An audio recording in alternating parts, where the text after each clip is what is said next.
Hi friends, welcome back to my channel. My name is Michelle Boudreau of February Rose, and I thought since today is St. Patrick's Day, it would be an amazing day to paint some clovers. I want to show you a few different ways that you can paint them, but first we're going to take a look at some clovers that I picked outside in my yard. So I noticed there are quite a few different varieties. So these are a little bit more rounded, and then we've got some that are longer and more oval shaped like these, but they all, not all of them, but most of them have this white marking on their leaves and then a long thin line down the center of the leaf. And I noticed there's a little space connecting the leaves and then a long thin stem. Some have very light markings and some have none at all. So if you don't like the markings, of course you don't have to paint them. And then I found these ones, which are this beautiful bright chartreuse color with heart-shaped leaves. I don't know if they're technically clovers, but today they are. Most of these clovers have 3 petals on them, but if you are lucky like I was, you might be able to find a 4-leaf clover. And of course, we can't forget the clover buds. These are so much fun to paint, and they add a little bit of variety into your paintings when you add them. So let's get right into it. First step is determining what shape you want your clovers to be. So this one is more of that teardrop shape. You can see the one to the left here has more of a rounded shape to it. Doesn't matter, I'm going to paint all of them. But the first thing that I'm going to do is I'm outlining it. I'm using a small round brush and I'm painting on some watercolor cold press paper. So I paint the outline and then I immediately go in and paint inside because I don't want those outlines to dry and have any hard edges. So we want to do that immediately and fill that in. And you can leave a little space in the center there, sort of how it's connected to the stem, or you can leave them kind of overlapping because we will go in with darker layers to kind of pull out those leaves after. So I've got 1 leaf on top and 2 right next to each other, and then I'm just painting in a long thin stem. And these stems are a little bit loopy and dancey, so have fun with them. Then I'm going to go in with a little darker color, and that wasn't dry enough yet. So you might want to wait for this first layer to dry, otherwise you're going to get those blooms. But I'm creating a center line, and then I'm doing these quick short strokes, and I'm angling them down to create almost like a triangle top right underneath. And this is how we're going to carve out that center, that lighter center. And I'm doing that again on the bottom, and this is a triangle top. And now you can see we're beginning to carve out that marking on the leaf there. You can always go back in and darken up that center line and see how these leaves are dry now. So we're able to just paint those lines right down the center. And now I'm following where that white spot is, and I'm going to match that on these leaves. So they're going to line up. And we're going to just keep doing this on each of the leaves until we've got our desired look. And we can always darken them up, but it's always better to go lighter and then build up darkness. And the reason I'm painting them in these quick strokes is because it will naturally leave some lighter green in between the darker green, and it looks a little bit more realistic. Because if you do look at the clover, you'll see some lines in it, but you can just keep on building it up until you are happy with how dark it is. Some of them are really dark and some are really light, so I don't really think there's any wrong or right. And you can see here, this isn't exactly how that white marking looks, but it gives you a good idea. So now I'm just deepening up the inner petals there, and then I want to do another one that's kind of drooping down, and this one will do a little bit more rounded. So I'm doing the same thing. I'm just painting in my shape and then immediately filling it in. And then I will just kind of overlap some leaves on this side. We'll just give this one a 3 as well. And you can have some leaves a little darker, some lighter.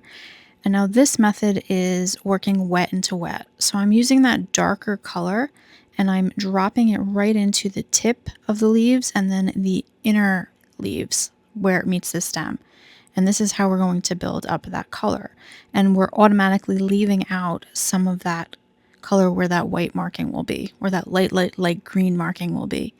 And that's a wet into wet. And then we can always go back in and add in the details on that once it's dry.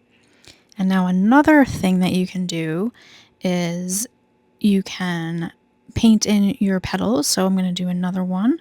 This one's just going to be another long, thin, sort of like the one in the middle. And you can create your markings by scraping. So what I'll do is while this is still wet, I'm going to use the back of my brush and then I'll go down the center of my leaves, and then we are going to get that center line in and scrape. And what happens is the paint naturally pulls into that line, and it creates some darkness there for your center line. And that's a really fun technique to use. And as you can see here, we didn't really leave out the white part. So we will go back to that, and I'll show you another way to add in the white if you didn't leave the white out. So to mix it up a bit, we will paint in a 4-leaf clover. So you're going to do it the same exact way, and you're going to paint those 3 leaves, and then the bottom one will have your 4th leaf. And then we can have the stem coming out from behind the clover, kind of drooping into the bundle there of stems. But yeah, if you want to add 3 leaves, 4 leaves, have fun with it. Make it your own. But I'm doing the same thing that we did before. And this one I could have left a little bit more space in the center there so it didn't look so crowded, but I kind of like the overlapping. And then I just got my little stem coming out from behind. And I'll go back in there and add in a little bit of darkness once this is dry. So we're going to go in and add that center. And then we're doing the same method, just adding in those quick strokes. So it's a really pretty underlayer there. It's like very blended.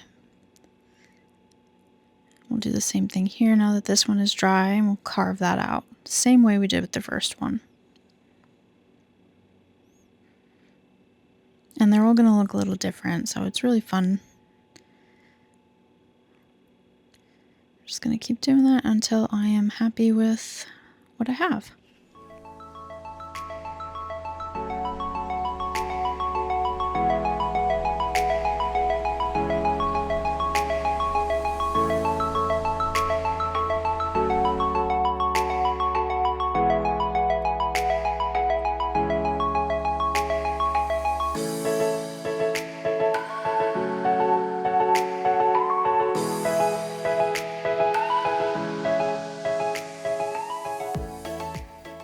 And you can also add in that scraping technique again, right in here, after you've done the lines as well.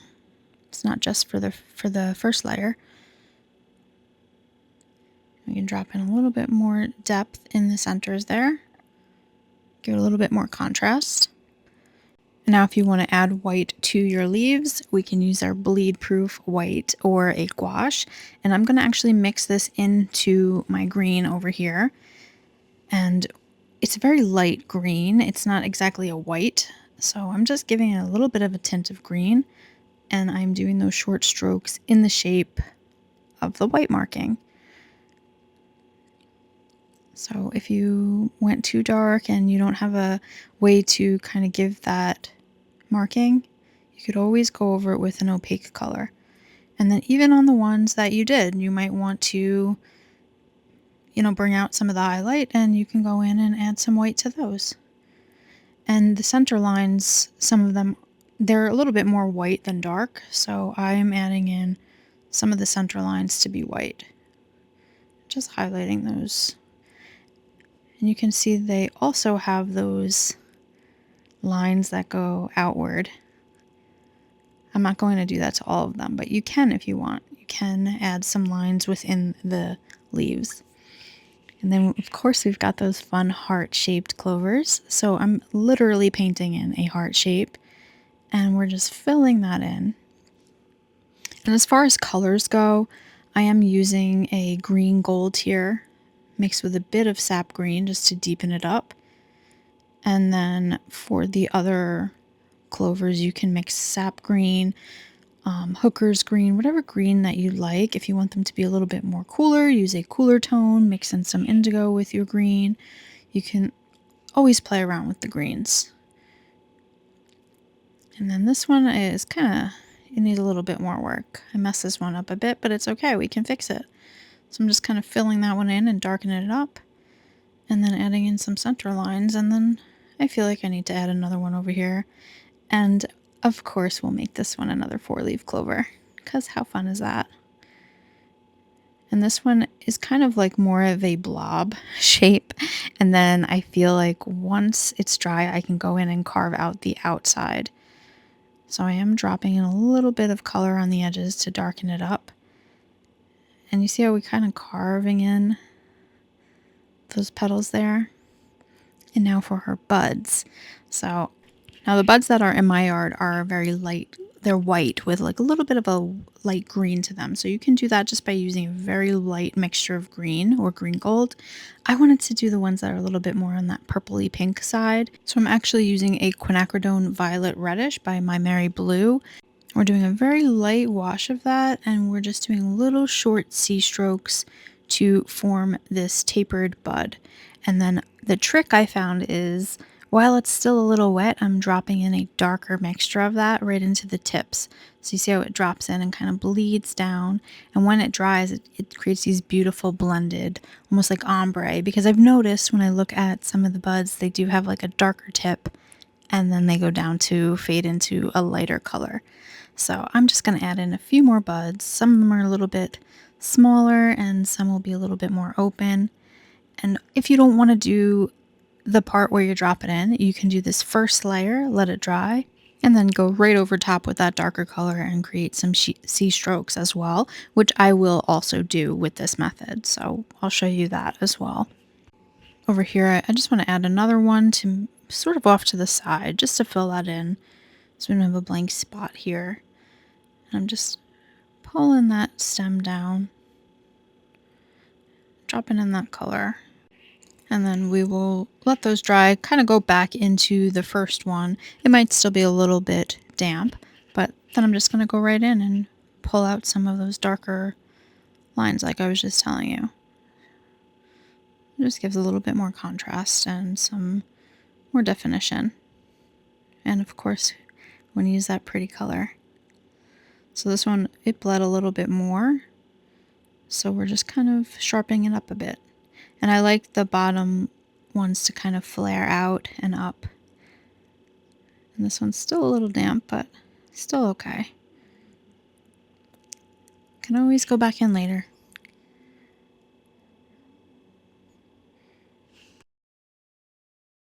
And now I think I want to make this one a little bit darker.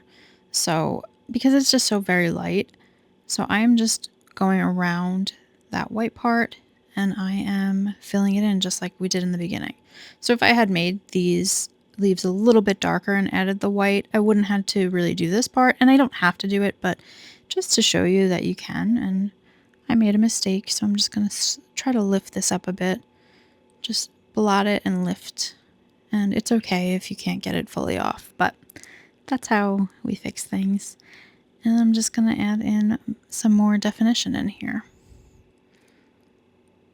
But again, if you want to make them darker and then add the white in, that's a really fun way to give those markings. But otherwise, it's easy to just go right back in and add multiple layers on top.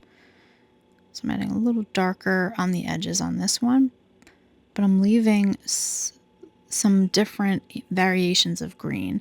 So you can see I've got real dark towards the center and then a little bit of a thinner layer of medium green and then that whiter center and then again on the edges that darker green. So many different ways to do this. I really like the wet into wet method. It could be a little bit tricky, but I love when we have a really beautiful blended base and then we can go back in and add on those details on top. So I'm going to just keep on adding in those darker details where I want them. And I'm actually going to use some of that white within the buds as well and on some of my stems. So yeah, once I'm happy with that, then we'll go on to the final layer.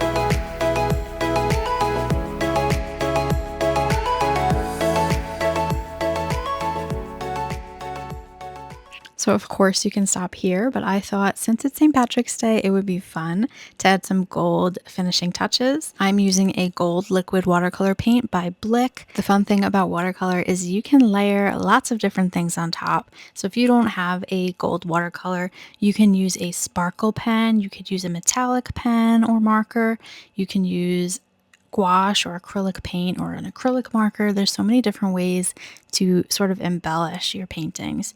But since I had this, I decided to just use this one. You can go as heavy or as light as you want with this. I decided that some of the clovers will have a little gold center, and then I also want some of the stems to have a bit of gold embellishment on them.